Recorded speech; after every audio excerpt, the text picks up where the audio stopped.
Héroes el Gran Capitán. Admin 20 de enero de 2015. Gran Capitán, el terror de los franceses en la batalla que cambió la historia de España. Los que mandan ejército un día como hoy no deben ocultar el rostro, arengó Gonzalo Fernández de Córdoba a sus hombres ante la decisiva lid de Ceriñola. Gonzalo Fernández de Córdoba, Gran Capitán.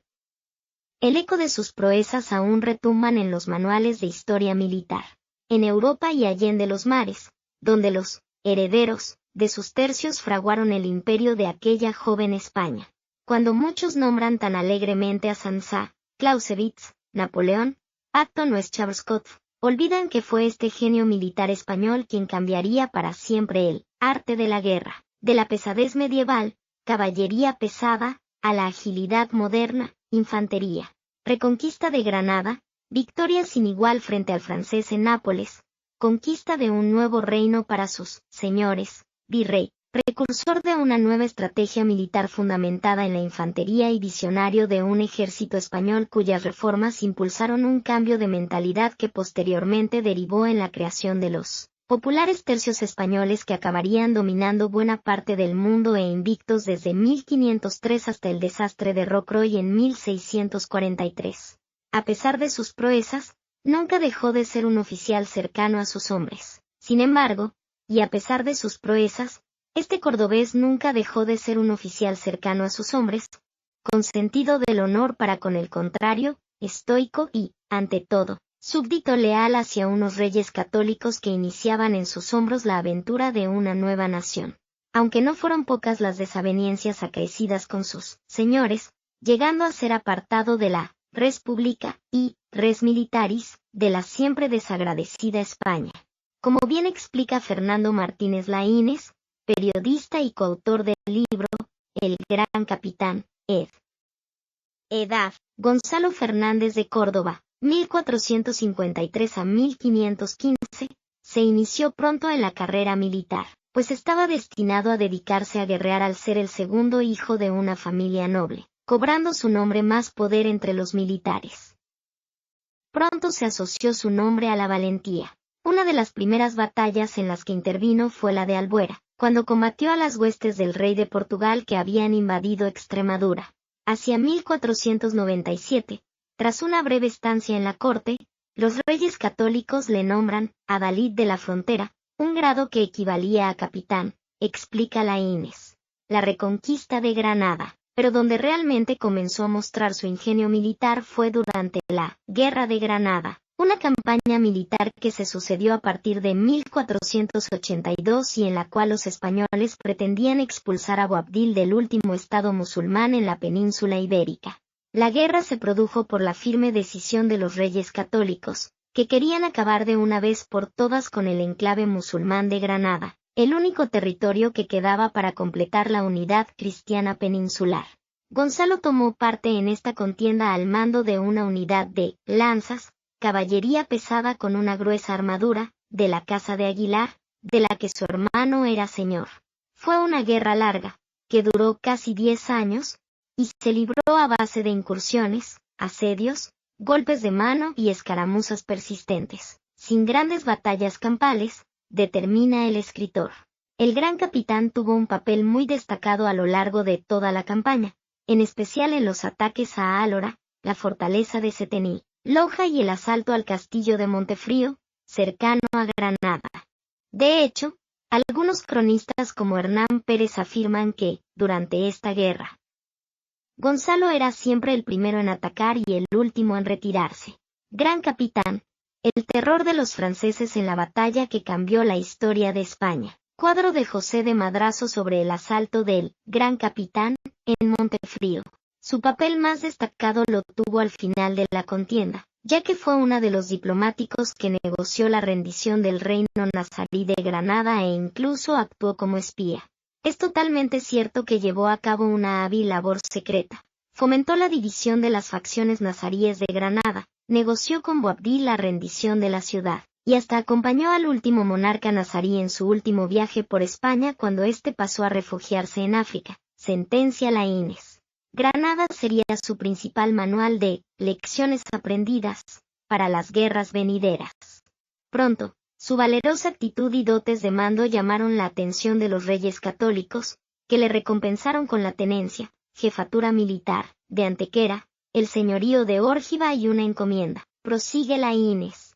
Primera Guerra de Italia. Sin embargo, parece que los grandes honores que recibió no fueron suficientes para Gonzalo, pues en 1495 se embarcó hacia otra gran campaña, esta vez en Nápoles. Su misión era clara: detener el avance de los franceses, deseosos de expandirse militarmente con la toma de algunos territorios. La primera campaña italiana se inició cuando el rey francés Carlos VIII invadió el reino de Nápoles, Reame, con un gran ejército. Al poco tiempo se retiró, pero dejando la mayor parte del Reame ocupado. Utilizando las tácticas aprendidas en la Guerra de Granada, Fernández de Córdoba limpió Calabria de enemigos. Conquistó la provincia de Basilicata y tras derrotar a los franceses en Atella entró triunfante en Nápoles en 1496, destaca el escritor. Fue tras el asalto a esta ciudad cuando se empezó a conocer a Gonzalo como Gran Capitán. Tras tomar el lugar, volvió a España como un héroe. Segunda contienda en Nápoles. A pesar de que se firmó un tratado con Francia para que cesaran las hostilidades, la paz no duró demasiado. El rey francés Luis XII había firmado un tratado con Fernando el Católico para repartirse el reino napolitano. Los franceses ocupan la mitad norte y el sur queda en poder de las tropas españolas que manda el Gran Capitán. Pero pronto se iniciaron las discrepancias entre españoles y franceses por cuestiones fronterizas, lo que provocó que en 1502 se reiniciara la guerra después de que los franceses trataran de nuevo de tomar Reame. El Gran Capitán no lo dudó y se dispuso a enfrentarse a los enemigos de España. Una de las primeras batallas de esta guerra fue la de Cerignola, en la que Gonzalo tendría que hacer uso de toda su experiencia militar para lograr salir victorioso. La batalla que revolucionó la historia. La batalla de Cerignola sin duda cambió la historia, y es que, si hasta ese momento la fuerza de los ejércitos se medía en base a la cantidad de caballería pesada de la que disponía, tras esta lid la mentalidad militar evolucionó y comenzó a primar la infantería. La batalla se desarrolló en un diminuto punto de la Apulia italiana situado en lo alto de una colina cubierta de viñedos y olivos. En ella, las tropas del Gran Capitán se defendieron de los atacantes franceses, tras verse obligados a retirarse en varios enfrentamientos. Obligó a los caballeros a llevar infantes en la grupa de sus monturas. De hecho, el Gran Capitán demostró antes de la batalla su mentalidad innovadora y revolucionaria. Y es que, para llegar a la ciudad Cerignola y poder preparar las defensas concienzudamente antes del ataque de los franceses, Gonzalo forzó a sus caballeros a hacer algo nunca antes visto y que suponía una afrenta a su honor. El Gran Capitán obligó a los caballeros de su ejército a llevar infantería en la grupa de sus monturas en la marcha hacia Cerignola, por terreno arenoso y próximo a la costa, lo que hacía muy fatigosa la marcha. Eso era algo que no se hacía nunca, pero mejoró la movilidad y la moral de la tropa y le permitió ganar tiempo. Fue una muestra más de su ingenio táctico, explica el experto.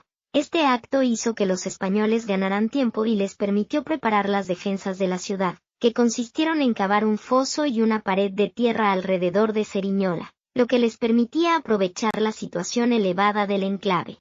Además, el Gran Capitán pudo establecer una estrategia que más tarde sería reconocida como un preludio de la guerra moderna, una reforma militar. Los franceses no se hicieron esperar y, a los pocos días, su comandante, Luis de Armagnac, dejó ver a sus tropas.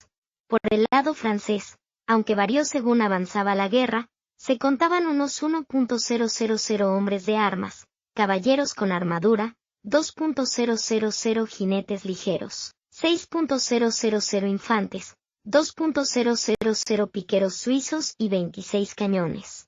Por el contrario, Gonzalo tenía a sus órdenes un ejército formado principalmente por infantería. Del lado español había solo 600 hombres de armas, 5.000 infantes y 18 cañones, más un refuerzo de 2.000 mercenarios alemanes, señala Laínez. En esta batalla las fuerzas estaban bastante equilibradas en cuanto a números, pero los franceses tenían mucha superioridad en caballería pesada y su artillería doblaba a la española. Por el contrario, los españoles contaban con un mayor número de arcabuceros, una fuerza que se revelaría decisiva, explica el escritor. Gran capitán, el terror de los franceses en la batalla que cambió la historia de España. Recreación de la batalla de Ceriñola 1503. Para detener la fuerza arrolladora de la caballería francesa se planteó una estrategia novedosa: situar las tropas de disparo delante de las defensas. El gran capitán colocó en primera línea a los arcabuceros y espingarderos, hombres armados con una escopeta de chispa muy larga, detrás a la infantería alemana y española, y más retrasada a la caballería. Él se situó en el centro del dispositivo y revisó con detalle el despliegue de toda la tropa. Todo quedó preparado para un duro combate. Pero, antes siquiera de desenvainar una espada, el gran capitán volvió a demostrar su arrojo. Concretamente, Gonzalo se quitó el casco en los momentos previos a la batalla y, cuando uno de sus capitanes le preguntó la causa, él contestó: los que mandan ejército en un día como hoy no debe ocultar el rostro. Comienza la batalla. La batalla se inició con la caballería francesa cargando orgullosa contra las tropas españolas. Hasta ese momento, una de las cosas más terribles que podía ver un enemigo de Francia era a los majestuosos jinetes en marcha con las armas en ristre. Sin embargo, fueron recibidos con una salva de fuego que hizo caer a un gran número de soldados. La batalla apenas duró 1 hora y fue una victoria total. Cuando se inició el fuego, las balas de los arcabuceros españoles hicieron estragos en la caballería pesada francesa, impedida de avanzar ante el foso erizado de estacas y pinchos, explica el autor.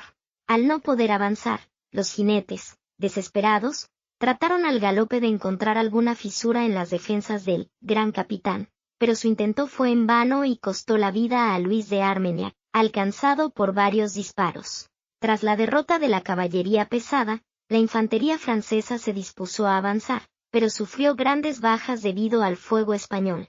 Además, justo antes de que los soldados alcanzaran la primera línea de arcabuceros y acabaran con ellos, el gran capitán ordenó retirarse a estas tropas de disparo para evitar bajas.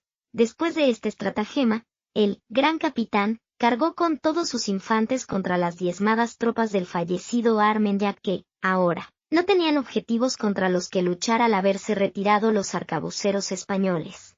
Sin apenas dificultad, las unidades de Gonzalo dieron buena cuenta de los restos del ejército francés. Se adelantó a Napoleón en 4 siglos. Ni siquiera la caballería ligera francesa pudo ayudar a sus compañeros, pues fueron arrollados por los jinetes españoles. La batalla apenas duró 1 hora y fue una victoria total. Además, quedó como un ejemplo de arte táctico, y de la importancia de la fortificación y elección del terreno para el buen resultado de cualquier combate, destaca Laínez. Otro escritor, Juan Granados, autor de la novela histórica El gran capitán, ed. Daza, explica que, esencialmente demostró que en adelante las batallas se ganarían con la infantería, utilizando para ello compañías formadas por soldados distribuidos en tercios, es decir, en 3 partes: arcabuceros, rodeleros, soldados con armadura muy ligera armados de espada y rodela, el típico escudo circular de origen musulmán, y piqueros, generalmente lasquenetes alemanes, enemigos acérrimos de los cuadros mercenarios suizos que solía emplear Francia. Se adelantó 4 siglos a Napoleón, huyendo de la guerra frontal y utilizando las tácticas envolventes y las marchas forzadas de infantería. Triunfador absoluto, desempeñó funciones de virrey en Nápoles. A finales de 1503 españoles y franceses volverían a medir sus fuerzas en el río Garellano, que por cierto da nombre a uno de los regimientos del ejército con más solera y cuya sede se encuentra en Bisacayas, donde el gran capitán dio cuenta de las huestes del marqués de Saluzzo.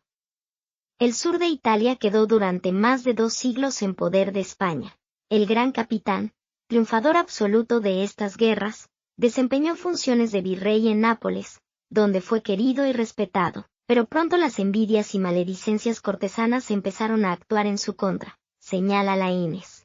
Pero parece que España no podía soportar a los héroes, pues Gonzalo terminaría siendo relevado de su puesto. El escritor Juan Granados sentencia: tal era la popularidad de Gonzalo de Córdoba entre sus hombres, que llegaron a desear proclamarle rey de Nápoles. Algo que él nunca deseó, se hubiese conformado con ser comendador de su querida Orden de Santiago. Pero Fernando el Católico era suspicaz, desconfiaba de tanto éxito. El mismo rey de Francia, a quien había derrotado, le había ofrecido el generalato de su ejército. Por otra parte, si es cierto que Gonzalo era descuidado en sus informes a su rey, tardaba en escribirle, pero nunca había pensado en suplantarle. El monarca pidió entonces al gran capitán un registro de gastos para asegurarse de que no había malgastado fondos reales. Fernando el Católico le reclamó claridad en las cuentas de sus gastos militares en Nápoles, algo que Fernández de Córdoba consideró humillante. Como respuesta a lo que Gonzalo consideraba una gran ofensa personal, el entonces virrey dirigió a la monarquía un memorial conocido como las Cuentas del Gran Capitán. Unas cuentas curiosas. Irónicamente, las cuentas incluían en el capítulo de gastos cantidades tales como 200.736 ducados y 9 reales en frailes, monjas y pobres para que rogasen a Dios por la prosperidad de las armas españolas. 100 millones en picos, palas y asadones. 10.000 ducados en guantes perfumados para preservar a las tropas del mal olor de los cadáveres enemigos. 50.000 ducados en aguardiente para las tropas un día de combate. 170.000 ducados en renovar campanas destruidas por el uso de repicar cada día por las victorias conseguidas. Y lo mejor, 100 millones por mi paciencia en escuchar ayer que el rey pedía cuentas al que le ha regalado un reino. Esto no debió de sentar muy bien al monarca que, a sabiendas de lo que, gran capitán, representaba, prefirió evitar el enfrentamiento directo con él, pero no perdonó la ofensa. El monarca decidió alejar a Gonzalo de Nápoles. A partir de entonces el gran capitán tuvo que adaptarse a una vida más sedentaria en sus posesiones de España. Es el destino de casi todos los héroes. Una vez que han cumplido con su cometido en la guerra y llega la paz, finaliza Martínez Laínez. Sin embargo, lo que sí dejó este guerrero fue una reforma militar que duraría siglos. La reforma militar, la herencia del gran capitán, revolucionó la forma de combatir a nivel mundial hasta la llegada de las armas de destrucción masiva. Entre otros elementos destacables se sitúan la formación de la tropa en compañías, que luego serían la unidad fundamental de los tercios, al mando de un capitán, y el experto manejo de las armas de fuego individuales del combatiente de a pie, señala Martínez Laínez. Gran capitán, el terror de los franceses en la batalla que cambió la historia de España. Estatua del Gran Capitán, en la cordobesa Plaza de las Tendillas. Por otro lado, el ejército cambió su mentalidad y comenzó a formar nuevos soldados que, además de pelear, tuvieran la capacidad de entrenarse por sí solos, hacer trabajos de fortificación y ponerse a punto con marchas y ejercicios constantes. Este método es una herencia de las antiguas legiones romanas y creó un soldado que poco después hizo de los tercios una maquinaria invencible en toda Europa, destaca Laínez. Además, el gran capitán creó también un nuevo tipo de unidad, la coronelía. Es el antecedente más inmediato de los tercios. Tenía unos 6.000 hombres y era capaz de combatir en cualquier terreno. Otra de sus innovaciones fue armar con espadas cortas, rodelas y jabalinas a una parte de los soldados. La finalidad era que se introdujeran entre las formaciones compactas enemigas, causando en ellas terribles destrozos, sentencia el escritor. Enseñanzas que fueron adquiridas por el gran capitán en la guerra de guerrillas que supuso la reconquista de Granada, con unos reyes católicos que depositaron en los hombros del gran capitán sus primeros pasos militares de una nueva nación en aquella vieja Europa llamada España. Fuente: Esteban Villarejo /Manuel P. Villatoroap-es /. http://